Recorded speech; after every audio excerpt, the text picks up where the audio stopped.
नमस्कार, स्वागत है आपका तहलका इंडिया न्यूज में। आपके साथ मैं हूं दिग्विजय सिंह चौहान। खबर उत्तराखंड देख रहे हैं आप। खबर उत्तराखंड में आज के इस बुलेटिन की शुरुआत करेंगे। पिछले 4 दिनों में शहादत की 4 तस्वीरें आपको दिखाते हैं जो कि उत्तराखंड से निकली हैं, और ये तस्वीरें इस बात की गवाही दे रही हैं कि किस तरह से सेना के अंदर यहां के जाबाजों का शौर्य और बलिदान देखने को मिलता है। 4 दिनों में शहादत की ये 4 तस्वीरें आपकी टीवी स्क्रीन पर इस वक्त जिन्हें आप देख रहे हैं और जिन्हें आज पूरा देश नमन कर रहा है। देश के लिए अपना सर्वोच्च बलिदान देने वाले ये 4 जाबाज जिन्हें देश आज याद कर रहा है और जिन्हें याद किया जाएगा उनके इस अमूल्य बलिदान के लिए।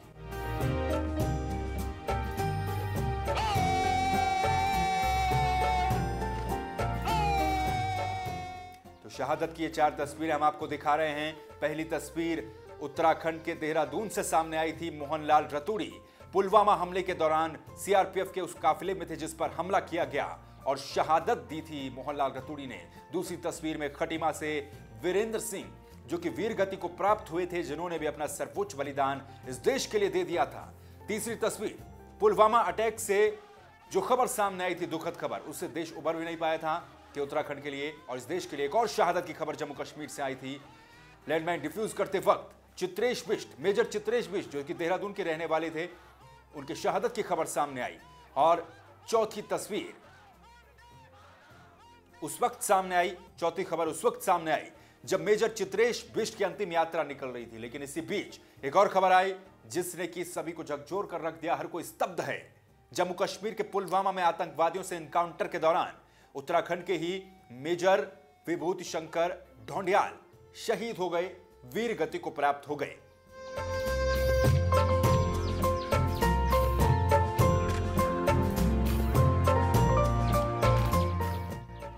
तो शहादत की ये 4 तस्वीरें हम आपको दिखा रहे हैं। पिछले 4 दिनों में शहादत की ये 4 तस्वीरें सामने आई हैं और एक बहुत बड़ी क्षति इस देश के लिए भी और इन परिवारों के लिए भी जिनके ये जाबाज थे, जिन परिवारों में इन जाबाजों ने जन्म लिया है। तो शहादत की ये 4 तस्वीरें देहरादून से मेजर चित्रेश बिष्ट देहरादून के रहने वाले थे, मेजर विभूति शंकर ढोंडियाल देहरादून के रहने वाले थे, और जो सीआरपीएफ के जवान थे मोहनलाल रतूड़ी वो भी देहरादून के रहने वाले थे। खटीमा के रहने वाले वीरेंद्र सिंह राणा की ये तस्वीर, ये 4 तस्वीरें हैं शहादत की 4 तस्वीरें। पूरे देश भर में गुस्सा भी है, पूरे देश भर में गम भी है और इन परिवारों में मातम पसरा हुआ है। चित्रेश बिष्ट की अगले महीने शादी होने वाली थी, लेकिन शादी से पहले ही शहादत की खबर सामने आई। तो वहीं मेजर विभूति ढोंडियाल जिनकी शादी को अभी 1 साल ही हुआ था कि विभूति ढोंडियाल की शहादत की खबर भी जम्मू कश्मीर से सामने आई। और इसी एनकाउंटर के दौरान, जिस एनकाउंटर में मेजर ढोंडियाल शहीद हुए, उस एनकाउंटर के बाद सेना ने पुलवामा अटैक का अपना पहला बदला पूरा कर लिया है। 2 आतंकवादियों को मार गिराया। लेकिन देवभूमि के लिए शहादत की ये 4 तस्वीरें किसी झटके से कम नहीं। तो 4 तस्वीरें 4 दिनों में आपने देखी। शहादत की ये 4 तस्वीरें थी जो कि हमने आपको दिखाई। शहादत की 3 तस्वीरें आप पहले देख चुके थे। 2 पुलवामा अटैक के दौरान देखी गई थी जब मोहनलाल रतूड़ी और वीरेंद्र सिंह राणा शहीद हुए थे। तो वहीं तीसरी तस्वीर मेजर चित्रेश बिष्ट के रूप में आई थी। तो चौथी तस्वीर उस वक्त सामने आई जब चित्रेश बिष्ट की अंतिम यात्रा निकाली जा रही थी और इसी दौरान जम्मू कश्मीर के पुलवामा से खबर आई कि एनकाउंटर के दौरान देहरादून के ही रहने वाले मेजर विभूति ढोंडियाल शहीद हो गए हैं। और उनके शहादत की खबर आते ही पूरा प्रदेश एकदम से स्तब्ध हो गया। हर कोई ये सोच नहीं पा रहा है कि आखिर वो बोले क्या और करे क्या, क्योंकि लगातार एक के बाद एक शहादत की खबरें जम्मू कश्मीर से सामने आ रही हैं, लेकिन दूसरी तरफ लोगों के अंदर गुस्सा भी है और उबाल भी है। तो मेजर विभूति ढोंडियाल के शहादत की खबर जिस वक्त जम्मू कश्मीर से आ रही थी, उस वक्त देहरादून से मेजर चित्रेश बिष्ट की अंतिम यात्रा निकाली जा रही थी। यह अंतिम यात्रा देहरादून से निकली और इस अंतिम यात्रा के दौरान जो जनसैलाब उमड़ पड़ा, पूरा देहरादून जिस तरह से सड़कों पर दिखाई दिया, वो एक अलग ही नजारा था। हर कोई मेजर चित्रेश बिष्ट अमर रहे के नारे लगा रहा था। जब तक सूरज चांद रहेगा चित्रेश तेरा नाम रहेगा, इस तरह के नारे लगाए जा रहे थे। तो वहीं दूसरी तरफ वो गुस्सा भी दिखाई दे रहा था पाकिस्तान के खिलाफ, और पाकिस्तान मुर्दाबाद के नारे भी यहां पर लगाए जा रहे थे। तो चित्रेश बिष्ट की अंतिम यात्रा देहरादून से निकली जो कि हरिद्वार पहुंची, और हरिद्वार में मेजर चित्रेश बिष्ट जो कि पंच तत्व में विलीन हो गए और श्रद्धांजलि उन्हें यहां पर दी गई। प्रदेश के मुखिया त्रिवेंद्र सिंह रावत भी देहरादून में उनकी अंतिम यात्रा में शामिल हुए। तो लगातार जम्मू कश्मीर से आ रही शहादत की खबरों के बीच उत्तराखंड का बजट सत्र भी चल रहा है और बजट सत्र में आज बजट पेश होना था, लेकिन सदन के अंदर बजट पेश आज भी नहीं हो पाया, क्योंकि नेता प्रतिपक्ष इंदिरा हृदयेश का कहना यह था कि उनका मन सदन में बैठने का नहीं हो पा रहा है। साथ ही आपको यह भी बता दें कि सदन के अंदर पुलवामा में शहीद हुए सैनिकों और मेजर चित्रेश बिष्ट और उसके बाद मेजर विभूति ढोंडियाल की शहादत के बाद यहां पर उनके लिए भी शोक जताया गया, श्रद्धांजलि यहां पर भी दी गई। मेजर ढोंडियाल आज अति प्रातः लगभग 1:30 बजे के करीब जब वहाँ पर ऑपरेशन चल रहा था तो एक मेजर और 3 अन्य सैनिक वहाँ पर शहीद हुए हैं। अधिकृत रूप से अभी इतनी ही सूचना है। शहीद परिवारों के प्रति हमारी संवेदना है और शहीदों को श्रद्धांजलि। वैसे तो देशवासियों का मन खराब है, लेकिन देहरादून में अचानक दूसरे मेजर की शहादत से लोग बहुत दुखी हैं और हमारे विधायकगण भी सदन में बैठने की स्थिति में नहीं है। तो हमारा आपसे अनुरोध है कि निधन का निर्देश पहले ले लीजिए, एक शोक श्रद्धांजलि इस पर अर्पित करिए और उसके बाद सदन स्थगित कर दीजिए। तो वहीं उत्तराखंड विधानसभा में सुबह शहीदों को श्रद्धांजलि देने के बाद शाम 4 बजे एक बार फिर से विधानसभा का बजट सत्र शुरू हुआ और इस सत्र के दौरान सरकार ने बजट पेश किया। आपको बता दें कि वित्त मंत्री प्रकाश पंत ने सदन के पटल पर प्रदेश का बजट रखा और बिना विपक्ष के ही यहां पर बजट पेश किया गया। आपको बता दें कि इस बार का कुल बजट 48,679.43 करोड़ का था। पिछले वित्तीय वर्ष की अगर बात करें तो पिछले वित्तीय वर्ष 45,585.09 करोड़ का बजट पेश किया गया था। इस बार बजट में बढ़ोतरी की गई। इसके अलावा आपको बता दें कि किसानों के लिए पेंशन योजना दी जाएगी, ये भी बताया गया। सवर्णों को 10% आरक्षण दिया जाएगा। समूह गौ की परीक्षा के लिए अब हाई स्कूल और इंटरमीडिएट को अनिवार्य कर दिया गया है। तो बिना विपक्ष के पहली बार सदन में बजट पेश किया गया। वित्त मंत्री प्रकाश पंत ने प्रदेश के लिए 48,679.43 करोड़ का बजट पेश किया। तो वहीं विधानसभा के अंदर जब सैनिकों की शहादत पर बात चल रही थी, जब सैनिकों को श्रद्धांजलि दी जा रही थी, तो इसी दौरान मसूरी विधायक गणेश जोशी बयान देते हुए भावुक होते भी नजर आए। मसूरी विधायक गणेश जोशी मेजर चित्रेश बिष्ट के ऊपर बयान दे रहे थे और उनका कहना यह था कि मेजर चित्रेश बिष्ट से उनके पारिवारिक संबंध रहे हैं। अपनी यादों को ताजा करते हुए विधायक गणेश जोशी इस दौरान भावुक होते हुए भी नजर आए। 14 तारीख की जो घटना हुई जिसमें हमारे 40 से अधिक सीआरपीएफ के जवान शहीद हुए, उनकी चिता की आग बुझी भी नहीं थी कि देहरादून का एक नौजवान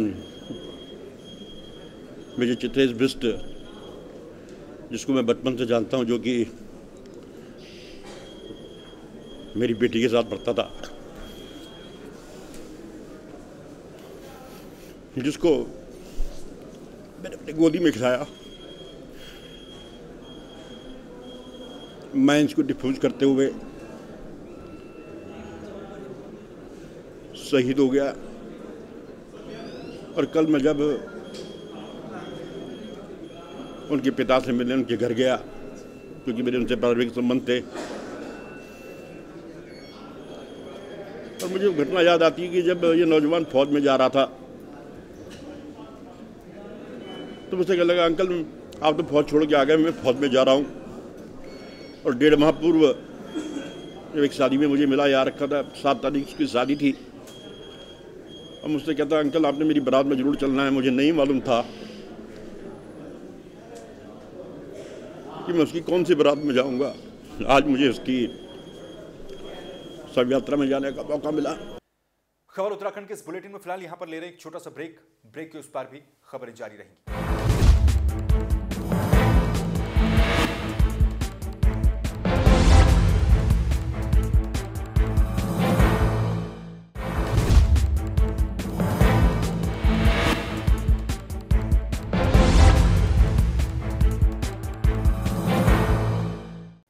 ब्रेक के बाद एक बार फिर से आपका स्वागत है। खबर उत्तराखंड देख रहे हैं आप। खबर उत्तराखंड में अब अगली खबर का रुख करते हैं।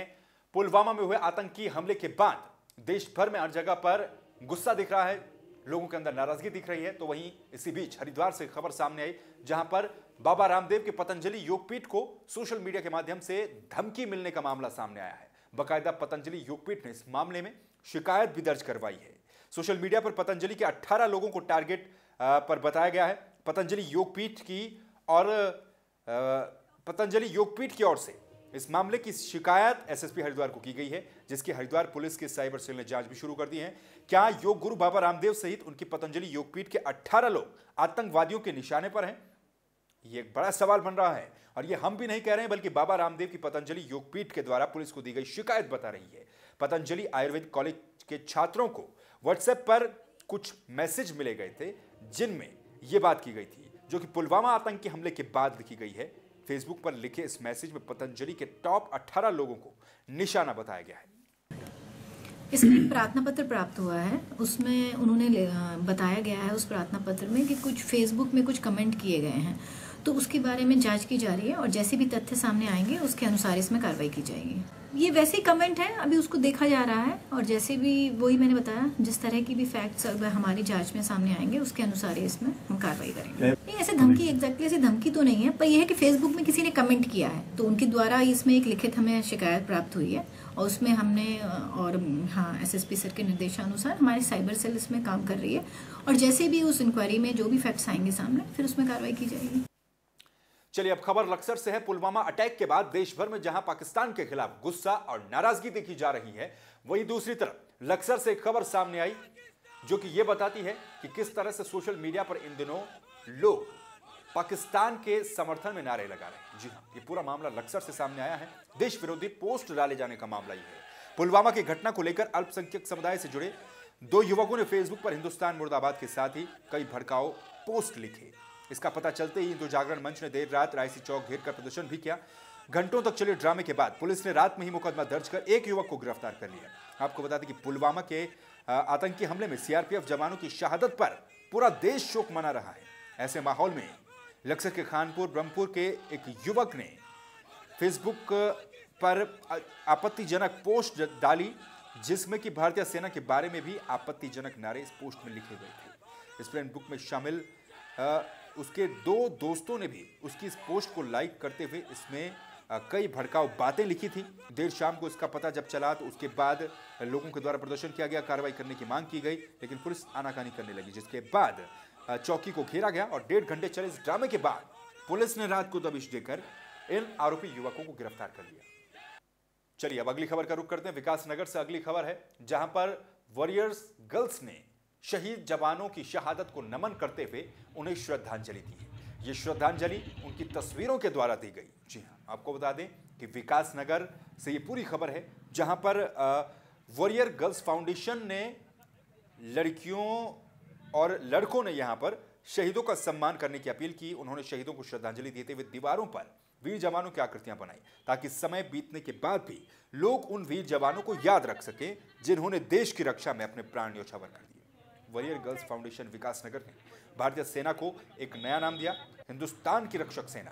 वॉरियर गर्ल फाउंडेशन की सदस्य प्रीति बताती हैं कि हमारे द्वारा पुलवामा हमले में शहीद हुए शहीदों को श्रद्धांजलि स्वरूप अपने क्षेत्र में उनकी तस्वीरें इन दीवारों पर बनाई जा रही हैं। हम चाहते हैं कि इनका लोग सम्मान करें और समय समय तक ये पेंटिंग बनी रहे।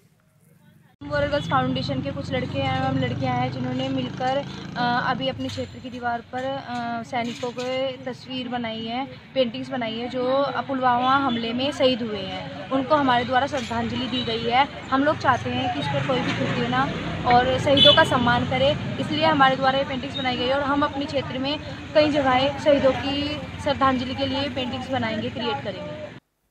अगली खबर लक्सर से है। इन दोनों हर कार्यक्रमों में पुलवामा में शहीद हुए सैनिकों के सम्मान में बातें की जा रही हैं। इसी बीच लक्सर में एक कार्यक्रम था, लेकिन इस कार्यक्रम के दौरान भी लोग पुलवामा हमले में शहीद हुए जवानों के प्रति शोक व्यक्त करते हुए नजर आए। ये कार्यक्रम भगीरथ सैनिक सम्मेलन का था, जहां पर इस कार्यक्रम में पहुंचे पूर्व मुख्यमंत्री और हरिद्वार सांसद डॉक्टर रमेश पोखरियाल निशंक ने कहा कि इस घटना से देश आहत है और देश चाहता है कि इस घटना का बदला भी लिया जाए और मोदी सरकार उनकी जन भावनाओं पर खरा उतर कर दिखाएगी। उन्होंने कहा कि उत्तराखंड की अकेली गढ़वाल रेजिमेंट सिर्फ 24 घंटे में पाकिस्तान का नामो निशान मिटा सकती है। रविवार को लक्सर के फतवा गांव में भगीरथ सैनी सम्मेलन में बतौर मुख्य अतिथि पहुंचे निशंक ने कहा कि पाकिस्तान तमाम हदें पार कर चुका है, अब सबक सिखाने का वक्त आ गया है। ये उत्तराखंड के फतवा गांव में पहले से ही सैनी समाज का सम्मेलन होना तय हुआ था, लेकिन बीच में पुलगांव में जो वीर हमारे भारत माँ के लाल सपूत शहीद हुए हैं, आज उनकी श्रद्धांजलि भी यहाँ दी जाएगी और पाकिस्तान का पुतला भी फूंका जाएगा, क्योंकि पाकिस्तान ने भारत के प्रधानमंत्री बब्बर शेर को ललकारा है और पीछे से वार करके उसने अपनी कायरता को दिखाया है कि पाकिस्तान कायर है, लेकिन सैनी समाज का नहीं बल्कि भारत के पूरे समाज के स्त्री पुरुष बच्चे युवा बूढ़े आज उन वीर सपूतों के साथ। भारत रत्न में उन्होंने कहा, ये पाकिस्तान, यदि तुम ये कहते हो कि कश्मीर तुम्हारा है, तुम कश्मीर के बिना नहीं रह सकते हो, तो मैं ये कहना चाहता हूँ कि ये पाकिस्तान मेरी कोख, भारत माता की कोख से पैदा हुआ है। हम पाकिस्तान को हिंदुस्तान में मिला करके रखेंगे, हम पाकिस्तान के बिना नहीं रह सकते। आज वो समय आ गया जब मोदी जी अटल बिहारी वाजपेयी की बात को पूरा करेंगे। पुलवामा हमले के बाद और लगातार आ रही शहादत की खबरों के बाद लोगों के अंदर नाराजगी है। इसी नाराजगी को लेकर प्रदर्शन भी जारी है, पुतले फूंकने का दौर भी जारी है। आपको बता दें कि इसी बीच आक्रोश के बीच श्रद्धांजलि भी लोगों को दी जा रही है। हरिद्वार में भी देवपुरा चौक पर बीजेपी कार्यकर्ताओं के द्वारा एक दिन का धरना पाकिस्तान के खिलाफ दिया गया। यहां पर पूर्व सीएम और हरिद्वार सांसद डॉक्टर रमेश पोखरियाल निशंक यहां पर भी पहुंचे और राज्य मंत्री नरेश बंसल, रानीपुर विधायक आदेश चौहान, लक्सर विधायक संजय गुप्ता समेत जिले भर से बड़ी संख्या में बीजेपी के कार्यकर्ता यहां पर पहुंचे और पाकिस्तान के खिलाफ अपनी पूरी भड़ास निकाली। डॉक्टर निशंक ने यहां पर भी कहा कि वक्त आ गया है कि जब पाकिस्तान को सबक सिखाया जाए। मेरी तो बेटी सेना में है, मेरी और लोगों के बेटे होंगे, लेकिन मैंने बेटी को अपनी सेना में, मैं मुख्यमंत्री रहा हूँ, मैं सांसद हूँ। और जो लोग कहते थे कि राजनीतिक लोगों के बच्चे सेना में नहीं जाते हैं, मेरी बेटी ने ये साबित किया है कि बेटे ही नहीं, बेटी भी सेना में जा करके अपने राष्ट्रभक्ति का अन्य प्रमाण दे सकती हैं। और हमारी सेना धूल चटाएगी। अभी भी सर्जिकल स्ट्राइक में उसको समझ में आ जाना चाहिए था कि उसी की धरती पर खड़े होकर हमने उसको मिट किया था। और अब वो समय आ गया है जब पाकिस्तान को करारा जवाब मिलेगा। हमारी शहीदों की शहादत खाली नहीं जाएगी और इसलिए पाकिस्तान जिस तरीके से कर रहा है, आज उसको खाने के लिए पैसा नहीं है, भूखमरी की स्थिति हो गई, इसलिए ये हरकत कर रहा है। पाकिस्तान का बिल्कुल पाकिस्तान को मिट करके हिंदुस्तान का हिस्सा बनाना चाहिए। तो हाल ही में हुए जहरीली शराब कांड के बाद हरिद्वार के भगवानपुर विधानसभा के बालूपुर गांव में जांच दल पहुंचा। इस जांच दल ने यहां पर लोगों से बातचीत की, कई अहम जानकारियां भी जुटाई। आपको बता दें कि शराब कांड की एसआईटी कमेटी यहां पर पहुंची। टीम में मौजूद देहरादून विधायक खजान दास, भगवानपुर विधायक ममता राकेश, पुरोला विधायक राजकुमार, ज्वालापुर विधायक सुरेश राठौर, झबरेड़ा विधायक देशराज कर्णवाल और तमाम अधिकारी भी यहां पर मौजूद रहे। कई गांवों का इन्होंने दौरा किया, लोगों से जानकारी ली। ग्रामीणों का कहना है कि अभी भी यहां पर शराब बेची जा रही है। एसआईटी जांच कमेटी के अध्यक्ष खजान दास ने बताया कि मृतकों के परिजनों से मुलाकात की गई। बहुत ही दुखदायी ये घटना थी। जल्द से जल्द विधानसभा अध्यक्ष को इसकी रिपोर्ट सौंपी जाएगी और बहुत जल्द ही जो आश्रित हैं उन्हें मुआवजा दिया जाएगा। यहाँ पर लोगों के पास खाने को भोजन नहीं है, इसीलिए जल्द से जल्द यहाँ पर उचित मदद इन लोगों की जाएगी। आज तो हम इनकी पीड़ा को सुनने के लिए, इनके दुख को सुनने के लिए हम यहाँ पर आए हैं और हमने देखा बहुत ज़्यादा स्थिति खराब है, नाजुक स्थिति है। बच्चों के लिए भोजन नहीं है घर पे, लोगों के लिए छत नहीं है रहने के लिए। मरने वाला मर गया, किंतु जो पीछे जो उनके बच्चे हैं आज वो तरस रहे हैं, रोटी के लिए तरस रहे हैं, आवास के लिए तरस रहे हैं। बहुत ही दुखद घटना घटी है और मुझे तो देख करके भी अपने आप को हैरानी से महसूस हो रही है कि कैसी परिस्थितियाँ ये लोग झेलेंगे आगे भी। किंतु सरकार हर संभव इनकी मदद करेगी, प्रयास करेगी और हम सभी समिति के सदस्यगण अपनी रिपोर्ट माननीय अध्यक्ष महोदय जी को सौंपेंगे। चलिए अब खबर रुद्रप्रयाग से है। भले ही सरकार शिक्षा को लेकर तमाम वादे और दावे क्यों न कर ले, लेकिन धरातल पर यह हकीकत से अलग नजर आती है। हम बात कर रहे हैं रुद्रप्रयाग की, जहां पर एक और विद्यालय ऐसा है जिसकी तस्वीर हम आपको दिखा रहे हैं। इस विद्यालय में अभी भी मूलभूत सुविधाएं हैं ही नहीं। जी हां, ये ताजा तस्वीर हम आपको दिखा रहे हैं प्राथमिक विद्यालय पौंठी की।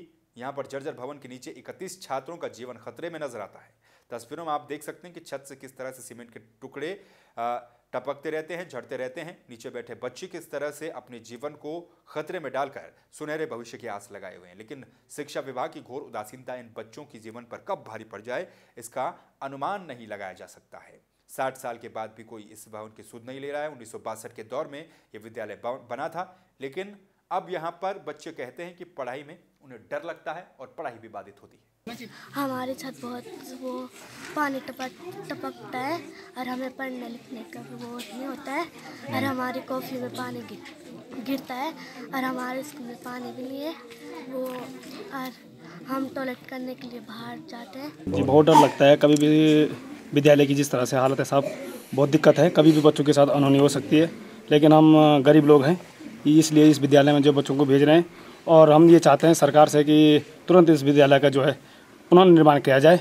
और मीडिया से भी गुजारिश है कि विशेषकर इस विद्यालय पर विशेष जोर दिया जाए कि ताकि हमारे बच्चे जो सुरक्षित रह सके। तो खबर उत्तराखंड के इस बुलेटिन में फिलहाल के लिए बस इतना ही। मुझे दीजिए इजाजत। आप देखते रहिए तहलका इंडिया न्यूज। नमस्कार।